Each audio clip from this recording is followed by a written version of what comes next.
Yes, sir. Yes, sir. Welcome back to another episode of Knicks Morning Coffee. It is your boy Drew Cool with my partner, Mr. King. Yep. What's the word? Let me see if I can get you in the camera the right way. Yeah, can I play? I mean, turn your body a little. Let's see what's going on. All right, we back after a depressing loss. But shout out to you guys. Say what's up to the world. Shout out to the Gotta Respect This Sports Show. Shout out to the job. Anybody want to shout out? Shout out to Breezy Bree. Yeah, I know you're not here, but don't be upset when you see this. She gonna be mad. What's up? Nothing. Yeah, we gotta jump into it because I'm gonna get right into it. Yeah. First thing I want to start with is the way we gotta watch these NBA games today is crazy. You know what I mean? Yesterday I'm thinking I can go to MSG. It's not there. Then the second guess is go to Amazon, which it was kind of there, but then you had to download Peacock to watch the games this time around. So I know a lot of people probably, I know you said you couldn't even really watch it last night. I mean, there was nothing that, it wasn't pretty. So and I wasn't buying nothing else. It's like it's too much. Yeah, like all the subscriptions is going to come out to be for sports, for people that watch sports anyway. It's like it's getting to the point where it's going to be more expensive to watch if you watch sports in general. That's what it seems like right now in this little phase we in with technology. But last night's performance, I was just sick. Like I couldn't even. It was the effort. I wasn't so much coaching, the missed shots. Yo, Gotta Respect the Sports Show in the house. What's up, baby? What's that? You know what I mean? But last night's performance was terrible. Like I said, you couldn't even watch it. It's hard to review right now, but I ain't even. When I got home last night, it was already in the third quarter. So when I saw the score on my phone, then I was just like, you know what? I try to find it, but again, I ain't paying for nothing else. Like one thing over the years, we at least was able to get the Knicks games. If you remember last year, a lot of the professional sports people who got the podcast and those other things, they talked about, especially the ones in LA, they not even trying because the games are on too many things, the NBA. And they do it where the home market is the one that suffer. So it's like, how much are you going to buy just to watch your team play an away game, 42 times out the year? Nobody's really doing that. Well, I'm not doing that. But when I seen it, my heart just sunk because we can't let the Pistons, even after that 3-game losing streak, which was bad enough, we can't let the Pistons have that type of morale going down to the middle of the season, even to the stretch, because they're going to hold on to this win. Because it wasn't just the fact that they won and not even the fact that they won by 30. It's the point of leading up to this game, both teams had this circle. So you looking at a few days ago or a week ago, this game would have meant either the Knicks tying them for the top seed or going a game ahead of them for the top seed. And then we didn't meet the challenge just by losing the 3 games. And people are watching that. Because one thing about with this team, you have to believe that you want the rest of the league to believe that you that guy. That, that this is you this year. It ain't no fluke. And that put a big damper on, now it's still a long season, but that right there put a big damper on people saying, okay, people that already had a circle on their calendar, they're like, oh, okay, well, I was waiting for March 3rd, whatever it is, but you know what, forget that now. Now I'm worried about somebody else. Until we got to reprove that we still that type of contender. yeah. I mean, he did say we had a lot to work on. The scoring is not the issue. It's the little things that we not doing. And I guess now in this 4-game losing streak, it's showing. You know what I mean? He jinxed it. You jinxed it. Listen, you see that you say I jinxed it, right? What I say last week. But that holds true for any sport, any level. If you're winning all your games, the majority of your games coming from behind, those tables will turn. The law of averages prove that time and time again. No great team can keep winning that way. And not to say that we still not a great team, but when you get a setback like that and you see it coming, like when most time we make our run in the third quarter, and then that's when we get back into the game, and then in the fourth quarter we have enough to sustain. But you're not going to keep winning that way. You got to put teams away early, because you have the talent. You have the talent. I think he just got to make those small changes. I think we all in agreement when we say Cat should be the focal point to let him do what he want to do, because everybody else can kind of figure it out at this point, for lack of a better term. But we got to figure it out. This 4-game losing streak, it's not good. It ain't good, because it still goes back to the game within the game. Like everybody, all right, take the Philly game, for instance. Embiid got a high post pass without even looking, right? He hit somebody backdoor without even looking. Now, that's a regular give-and-go type of play, but just the idea that, Cat needs to be the focus, and do we know what Brunson's going to give us? But everybody else, sometimes you can't figure it out. Sometimes you have to just know your role. So if somebody get the ball at a certain spot on the court, you got to already know what their options are and then react. Because we're not living in a world where we could just come up and walk the ball up court anymore and just think that plays are going to win it for you every time. This is not the type of NBA we have anymore. So you gotta run the floor, and you got to be ahead of the guy with the ball. You got to do that 90% of the time. Now, it's hard to do that with Josh Hart because he's a one-man fast break. But as soon as somebody outlets that ball, you got to be gone. And you got to be gone with spacing, knowing that when they get it, do I cut or do I fan out to the three-point line, because this is what he's going to do. And now we've been together, to me, enough that those little things we got to figure out. Because let's face it, when we run, we unstoppable. So the Knicks, and that's not even on the coach, because the coach wants them to run. The players got to own that. I know everybody still want to do their Kyrie and set their man up, but we're better when we're running. And then the Brunson burner comes in the last 5 minutes. Nobody going to argue with that. But the whole team should be running. Right. Got to respect. You said the 4-game losing streak is due to fatigue, and which is crazy enough, because right before we did the show, we was talking on the phone, and we're going to talk about load management. But as you talk about bringing fatigue, right, I know you were saying the back in the day players, they played every game not tired. You know what I mean? Like, even if they tired, they found a way, right? And then, like, even you look at Mikal, he hasn't taken a game off yet. You know what I mean? So I know it's due to fatigue, but I know you had thoughts on. Yeah, and you're right about fatigue, but mine it's more mental fatigue, because physically, they say the athletes of today are better. But if 20 years ago, 30 years ago, them guys can play 80 to 82 games every season, play with injury or play hurt. You don't play with injury. Now it's hard to play hurt or either one because of the money you paying these guys. But they already got in their mind that mentally, if I'm not playing the game the way I'm supposed to be playing it, meaning if the Knicks are running, then you're not thinking as much. You're reacting. So when you got to come down and run all these plays, when you don't, and sometimes when you still don't know what's going on because somebody's still going to break the play. That's the mental fatigue that you have going into the games. I'm pretty sure that if Mikal Bridges drive to the game and he knows that at any given night I could get 30, but I got to play the chess match in my head between Brunson and Cat, and not even to mention OG. I still got to finagle without trying to step on anybody's toes. How could I do this and still help the team? Now everybody got to sacrifice. But that fatigue to me is in their head, because there's no way physically these guys could be tired a little more than a quarter into the season. Impossible. But not to say that's not altogether true, but it's just the way that you don't practice the same amount of time. You don't play like they did in the day, 2 and 3 back-to-backs regularly, 3 games in a row at one point in this league. And guys still manage to play all 82 games. So they, to me, get out of your head and get out there and play your game. And we so deep that fatigue shouldn't even have to be an issue.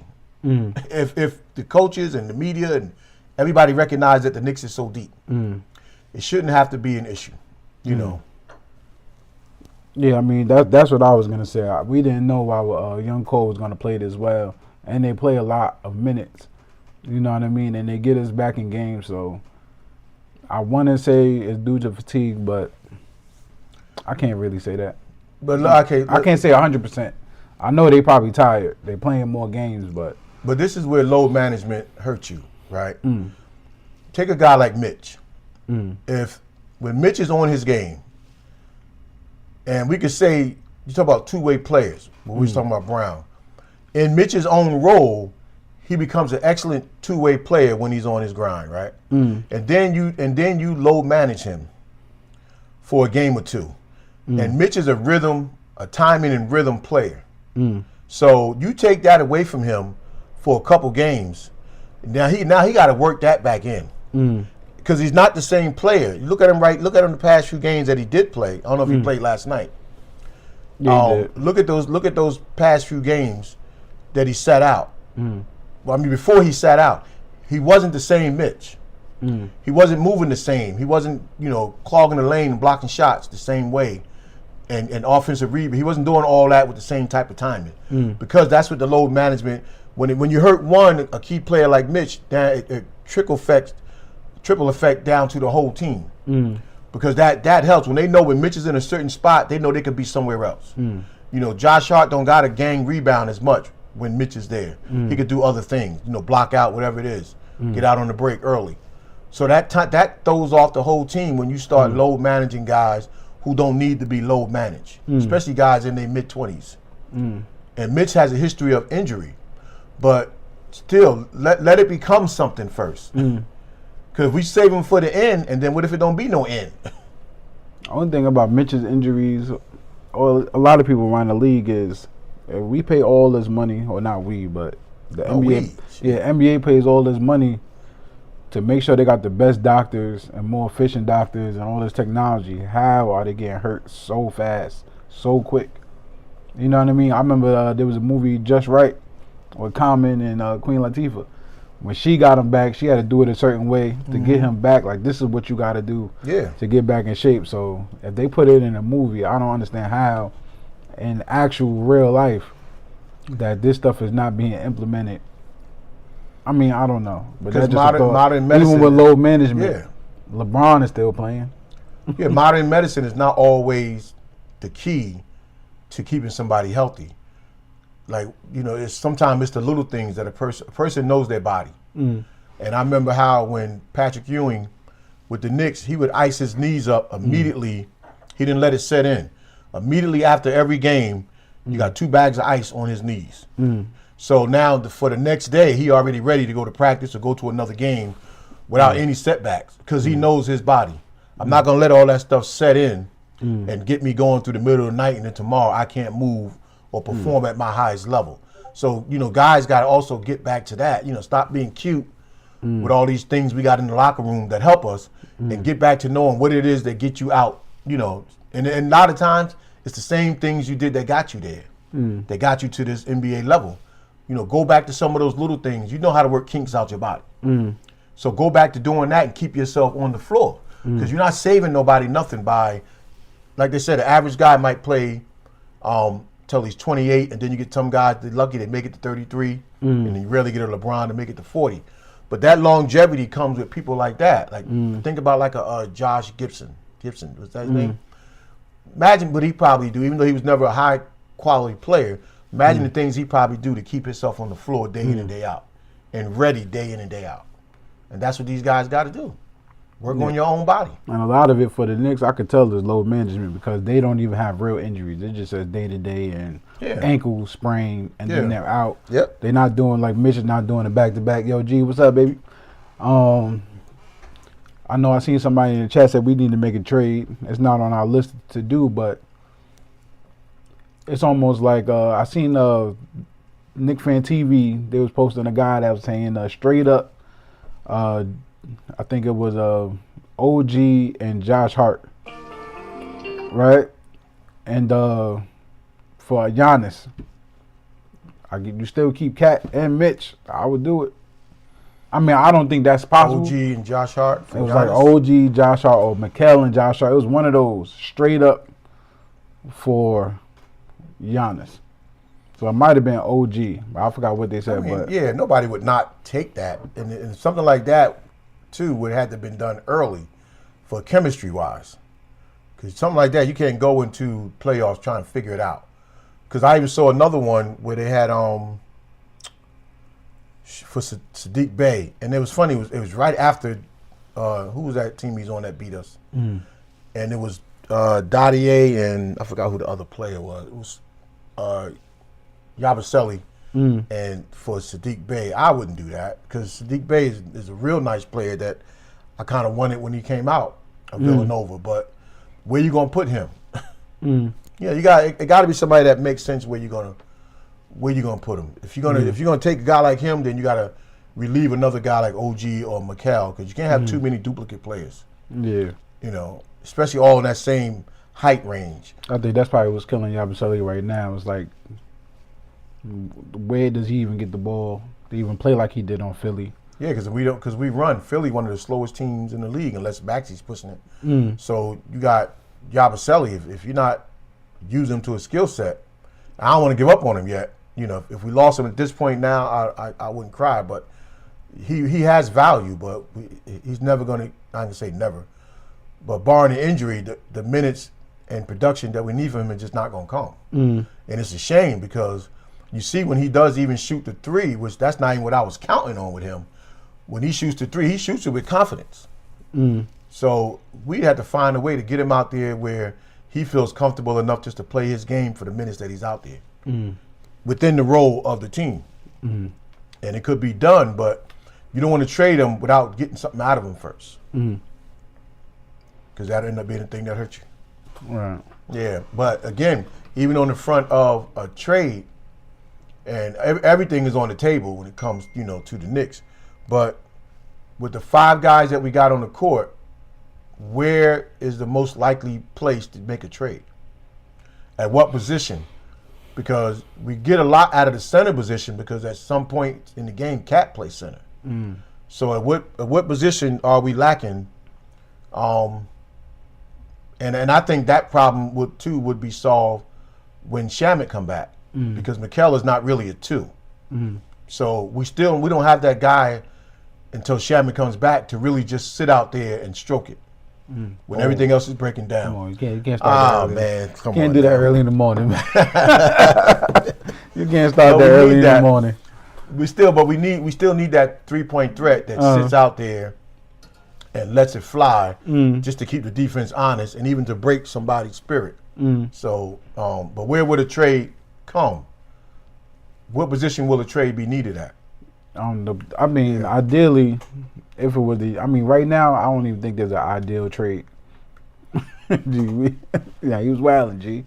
What is that? Nah, he just put laughing. He put the laughing emoji, but I don't know. Ideally for the Knicks right now is maybe to do no trade. Well, but I'm not mad if you get Giannis. In a perfect world, it's almost like scenario. In a perfect world, if you had Giannis, Cat, Brunson, that's a real big 3. I don't know if the NBA allows that. You know what I mean? Depending on what we had to give up. And then our rookies are playing so well, and the guys we picked up as roles are playing so well.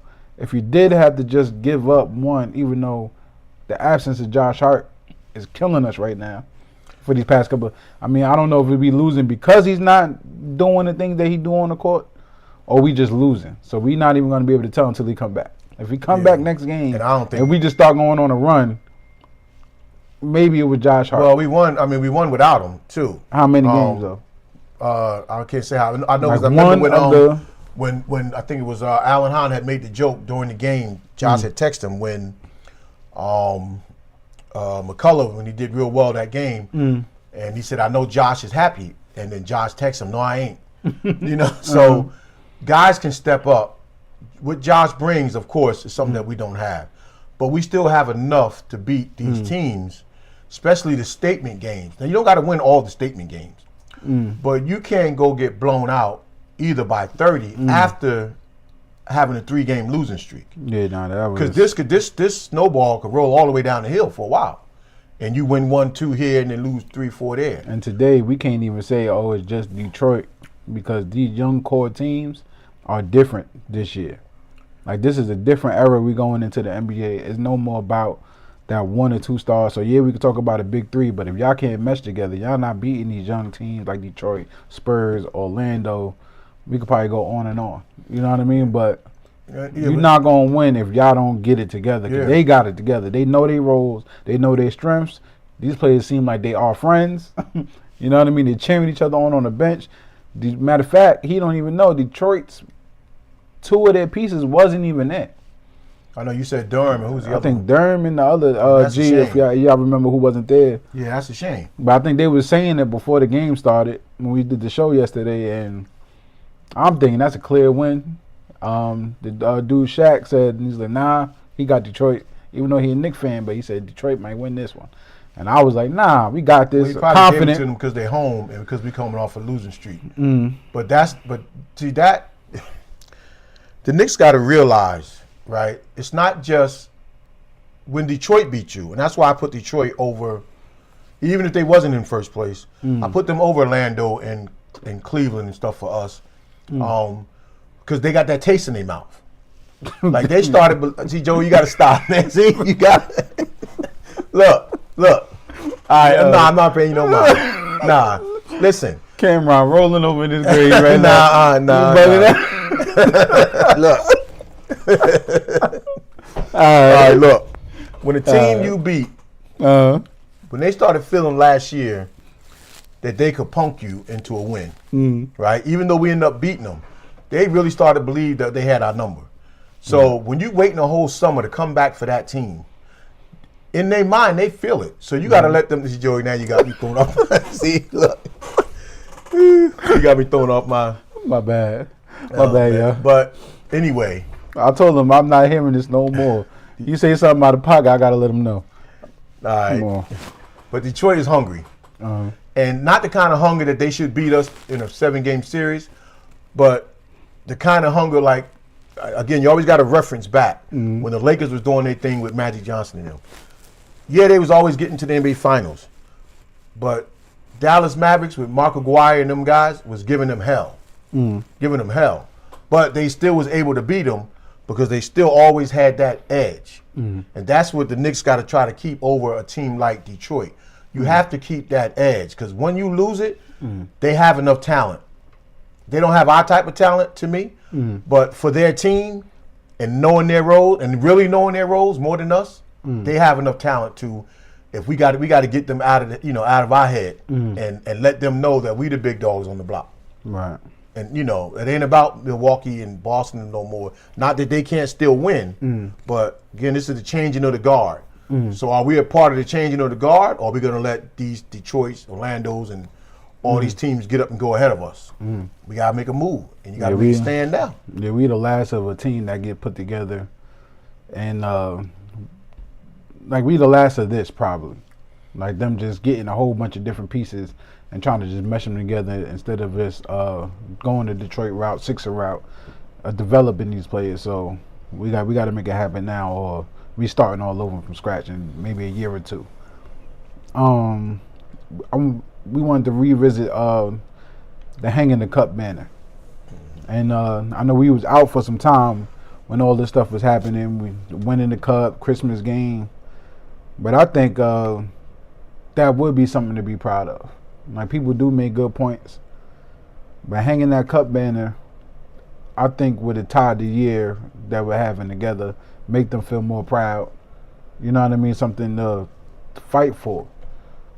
You know what I mean? What do you think about? Yeah, my first reaction when we won it was no. And then after thinking about it, like you said, the year that we're having, even if I don't hang it right now, right? I think when you look back, this cup thing ain't going to be there no more. It might last a few more years, but it's going to go away. And when it goes away, you want to be able to look back and say you was one of the teams that won it. So that's my reason now. And it'll give that team of players, and it might be 10 years from now, but it'll give that team of players, when we look back on the Knicks and we say the Knicks haven't won since the early 70s. But since the early 70s, we've had some bright spots. We've had 2 teams that made it to the finals. We had a couple of teams that could have made some nice runs to the finals and fell short. So all that gets lost if there's no record. So we need a record that say that in the 2025-26 season, the Knicks did some damage. Right. So again, it don't have to be hung right now. Even if you did win this year, and you hung them in conjunction, that's even great. But at some point, somewhere, it needs to go up, even if it goes up in the Garden by itself. And also, if the Lakers hung theirs up, because that was the first one, and then I think Milwaukee won the second one. But it took a while. And they hung it up. But even so, they hung it up. Yeah. And if we get to the finals, win or lose, we should have hung it up. We should hang it up, or we should have hung it up. Yeah. Because it meant something to New York. New York sets the tone.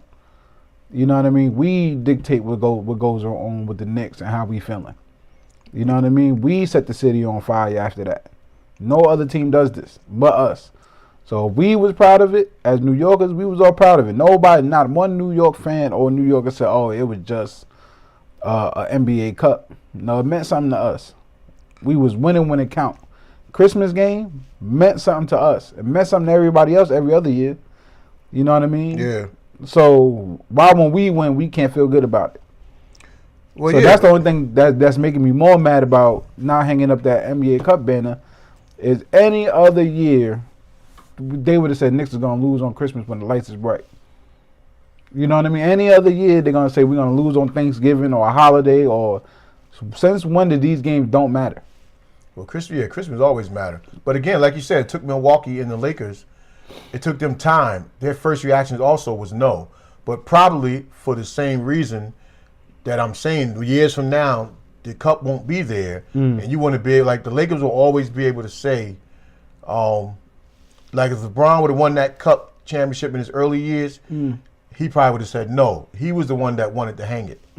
So, and it's probably because we're the first ones to do it. And at some point, they're going to look back on these and talk about that they had an in-season tournament. And we're going to be one of the teams that they have to talk about. And it's going to be one of the teams in the early stages because we're the third ones to win it. So, yeah, at this point. Third ones to win it and win the next couple of games before this 4-game losing streak to do better than what the other teams did. So it goes back to the fatigue. Yeah, we probably going fatigue, but the fact that we kept pushing after the cup of being tired, playing hard games, back-to-backs. Yeah. These is hard teams we playing right after that. Cleveland. Like games like that. Like teams wasn't doing that for the past 2 years. It goes back to the low management conversation. Like it all ties back together that maybe we should have hung it up because we still pushing and we still. Well, yeah, you can still. I mean, put it up in the locker room and put it up around the Garden. Nah, we want to see. At some point, you got to hang that banner, in the Garden. I mean, the same way you hanging Billy Joel, the singer, the old school singer. You got his banner hung up for all the times he played at the Garden. You find a spot for it where the fans can see it. And if we win the championship, then maybe you can move it over there next to. Billy Joel got a banner? Yeah, he got a banner. Where the hell my banner at? I'm wearing Westchester Knicks. I got to do something. I mean, last topic we got. Yo, early. If you're still there, check me out. Watch me. We got James Dolan. We're gonna get a reaction to what he said about Tom Thibodeau. Yeah. Well, he was on the.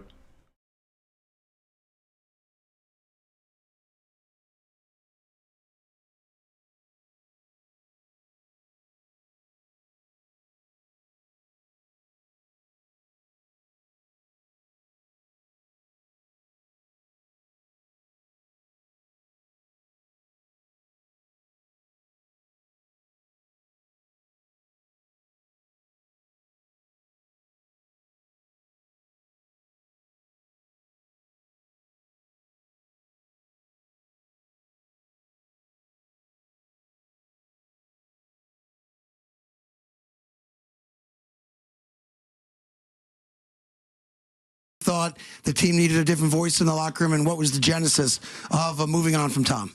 Well, look, Leon and I talk about everything, right? Even not basketball stuff. Got it. So,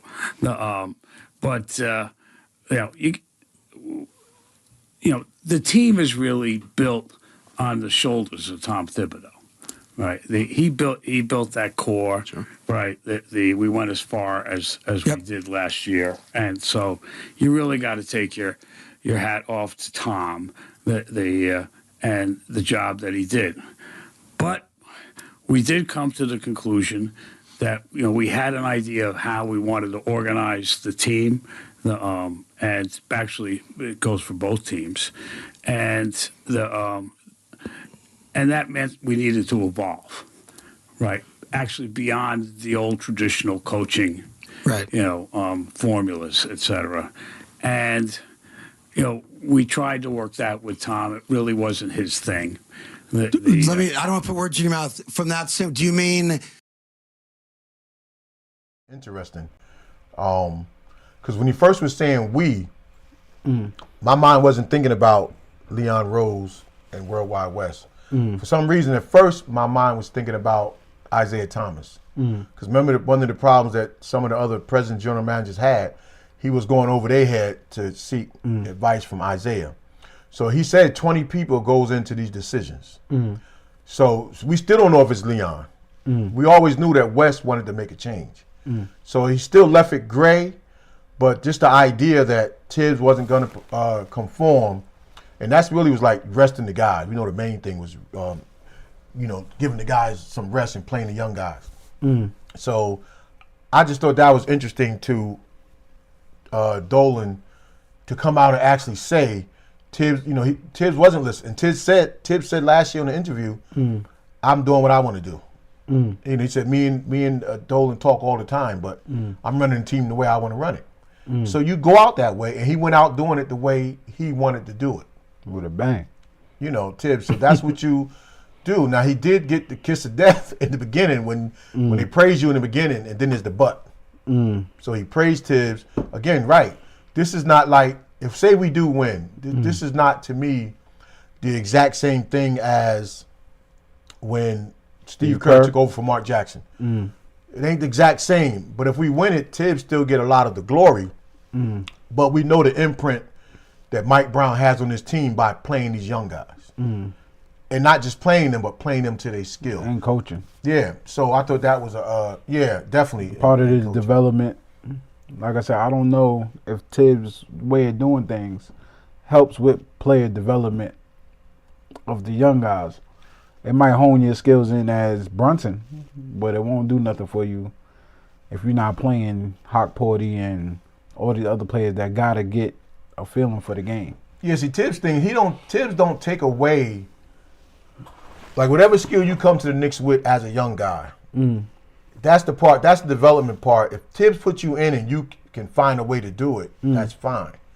Like, but he don't give you the tools to go out there and do it. You tell a player in practice, okay, I want you to keep playing hard. Whereas Mike Brown say, I want you to work on this because it benefits the team. So I can pull you to the side in practice, say, you like doing this and this, okay, but I need you to do this because this helps us. Now I'm going out there with a purpose. So Tibbs just wants you to keep playing hard. He's just thinking that your basketball IQ is going to take you over, and most guys cannot figure that out. Can't figure it out in this star-driven league. So a team like Detroit and Orlando and guys that got nice pieces, they get a chance to figure it out because their superstar, he's not recognized as a global superstar, even though the players around the league, talking about Cunningham in Detroit, the players knows he's a star. But globally, he's not recognized as that. So the other players can still now feel coming in and play their game. Because you see that on every other team we play, the lower echelon players, they be coming in doing damage for 3-4 minutes. And like, damn, how come my players don't get to do that? So, I'm just glad that Tibbs at least put it out there. And you didn't put the burden on nobody but yourself. But because he included himself in that. Because he did say whatever. Dolan, right? Yeah, Dolan, I mean. He did say when they talked about trades, he don't want to make a trade, but he said that Leon has the right to override him. I don't believe that for damn. But so I like that interview from him. I think that was one of his better interviews I've ever seen. Yeah, I don't. For these past couple of years, I don't even put blame on James Dolan. His name don't even come up. Yeah, back in the day, younger Knicks fan, they always put the blame. I mean, yeah, not you, but most people. Until you get rid of the GM and James Dolan this, James Dolan that. These past couple of years, he ain't do nothing crazy. Matter of fact, he hired somebody that you would have thought would have changed everything. Was the dude from the Lakers, Phil Jackson, and he did absolutely nothing. Yeah. So now he did say in that interview, if you go back and watch it, Dolan did say championship or bust. I don't know if that was the right thing to say at that moment, because that's naive for a guy who wins championships with the hockey team to say that championship or bust. He should have said Eastern Conference Finals. He did say he want to get there. I mean, NBA Finals. He did say he want to get there, but to say or bust, I mean, maybe because he said that because they think he got the stigma of an owner that don't care about nothing but the dollars. Remember, that's the other stigma about New York. We gonna watch them whether they lose or win. So you can first. you can go get Giannis. We definitely gonna watch the Knicks now. Giannis on the Knicks, he seemed like somebody that should be a Knick anyway at this point, because you want to come here. We need a guy like that that's hungry, get to the basket. Now the problem is he does play better with a big that stands out there and shoots, so he has somebody to kick it to. Mm-hmm. You know what I mean? Maybe it takes the pressure off when you got Shaman and Brunson. And potentially, maybe even Cat. If you did, I see Cat going in the trade for that. But you know what I mean. But listen, if you showed up, make sure you like, comment, subscribe. Let us know how you feel about hanging the cup banner, ending this 4-game losing streak. That's got to end, and not only does it got to end, we got to make up these 4 games. If so before we get hacked by anything, we got to make these 4 games back up. Yeah, if they don't win, man, come get me out of Westchester. You know what I'm saying? Put me on the bench. I got a couple of them jump shots for you. Westchester. Y'all know what I do in 2K, man. They say Westchester need a new ball boy, so yeah, sign yourself up. Nah, too much running. I just want to run, shoot the 3. Well, listen, like, comment, subscribe. I'll see y'all on the next one. Peace out.